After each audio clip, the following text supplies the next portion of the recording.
Milo, le chien au grand cœur. Milo, le petit Jack Russell au pelage doré et aux taches blanches, vivait heureux dans une maison chaleureuse avec sa famille. Il adorait courir après les balles que lui lançaient les enfants, se rouler dans l'herbe et recevoir des caresses.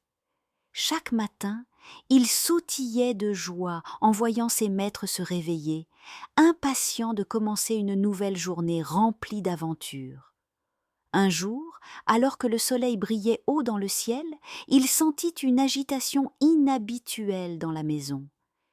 Les valises s'entassaient près de la porte. Les enfants parlaient d'un grand voyage. Milo remuait la queue, s'imaginant déjà courir sur une nouvelle plage ou explorer une forêt inconnue. Mais son excitation fut de courte durée. En chemin, la voiture s'arrêta au bord d'une route isolée. Son maître ouvrit la portière, posa son panier sur le sol et lui ordonna de descendre. Milo obéit sans comprendre. Puis, il vit la voiture s'éloigner. Il courut après, aboyant de toutes ses forces, mais elle disparut au loin, le laissant seul. Il attendit, pensant que sa famille allait revenir. Mais les heures passèrent, et personne ne revint. Perdu et apeuré, Milo erra dans la forêt voisine.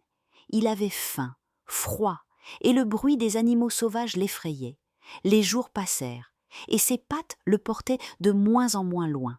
Il essaya de trouver de la nourriture en fouillant dans des détritus ou en reniflant le sol, espérant découvrir un reste de repas abandonné. Une nuit, la pluie tomba violemment, trempant son pelage et lui donnant encore plus froid. Il trouva refuge sous un arbre creux, recroquevillé, le ventre vide. Un soir, alors qu'il s'abritait sous un buisson, il entendit une voix douce. « Oh, pauvre petit chien !» Une fillette aux cheveux bouclés s'accroupit près de lui. Elle tendit une main, et Milo, d'abord méfiant, sentit une chaleur bienveillante dans son regard. Emma, c'était son nom, lui offrit un morceau de pain. Affamé, il mangea goulûment. Puis, avec une patience infinie, la petite fille l'attira doucement vers elle et le serra contre son cœur. « Tu es en sécurité maintenant, murmura-t-elle. Emma amena Milo dans un refuge où des personnes bienveillantes prirent soin de lui. Il reçut des soins, un bain chaud et un bon repas. Peu à peu, il retrouva confiance. Il observe les autres chiens autour de lui. Certains étaient joueurs, d'autres encore craintifs. Il comprit qu'il n'était pas le seul à avoir été abandonné. Les jours passaient et Milo, bien que reconnaissant, rêvait toujours d'un foyer où il serait aimé pour toujours. Chaque matin, il regardait par la grille, espérant voir arriver une famille prête à lui ouvrir son cœur. Un matin, une famille entra dans le refuge. Une femme, un homme et un petit garçon s'approchèrent de lui avec des sourires chaleureux. « Bonjour, petit bonhomme !» dit la femme en caressant doucement sa tête. Milo sentit une douce odeur rassurante. Il leva ses yeux brillants vers eux et pour la première fois depuis longtemps, remua la queue avec espoir. La famille remplit les papiers d'adoption et emmena Milo dans sa nouvelle maison. Cette fois, tout était différent. Il avait son propre coussin douillet, des jouets, des promenades quotidiennes et surtout de l'amour en abondance. Chaque soir, il s'endormait avec le petit garçon blotti contre lui, sûr qu'il ne serait plus jamais seul. Mais son intégration dans sa nouvelle maison ne fut pas immédiate. Au début, il avait peur de faire confiance. Chaque bruit de moteur le faisait sursauter, et chaque absence de ses nouveaux maîtres le rendait anxieux.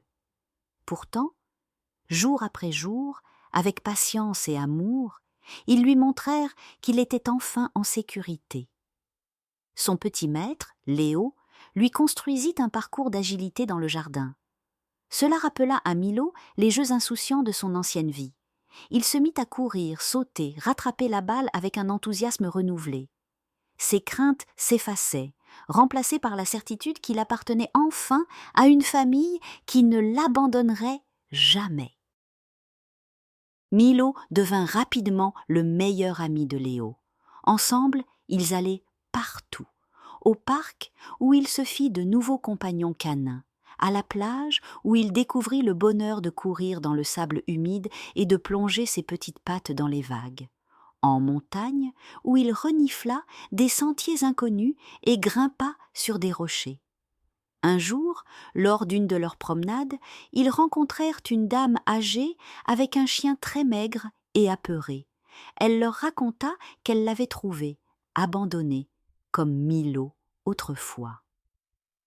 Léo et sa famille décidèrent de l'aider, apportant nourriture et couverture.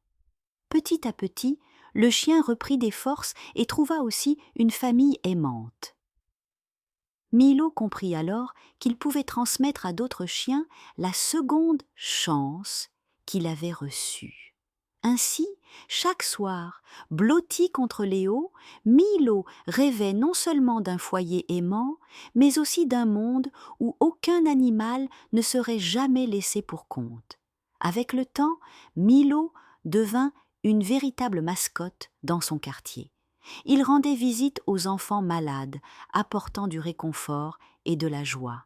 Sa gentillesse et son énergie contagieuse inspiraient tout le monde. Il montrait qu'un chien abandonné pouvait retrouver l'amour et apporter du bonheur autour de lui. Un jour, un journaliste local écrivit un article sur son incroyable parcours, et l'histoire de Milo toucha de nombreuses personnes. Beaucoup décidèrent alors d'adopter des chiens abandonnés, offrant à leur tour une seconde chance à d'autres animaux. Milo était devenu un symbole d'espoir. Un animal n'est pas un objet que l'on peut abandonner quand il devient gênant. Il ressent la joie, la peur, la tristesse et l'amour. L'abandon est une trahison, mais il existe toujours des cœurs généreux, prêts à offrir une seconde chance. Adopter un animal, c'est un engagement pour la vie. À travers son aventure, Milo a prouvé qu'avec de l'amour et de la patience, une nouvelle vie pleine de bonheur est toujours possible. Bonne nuit, mes petits rêveurs.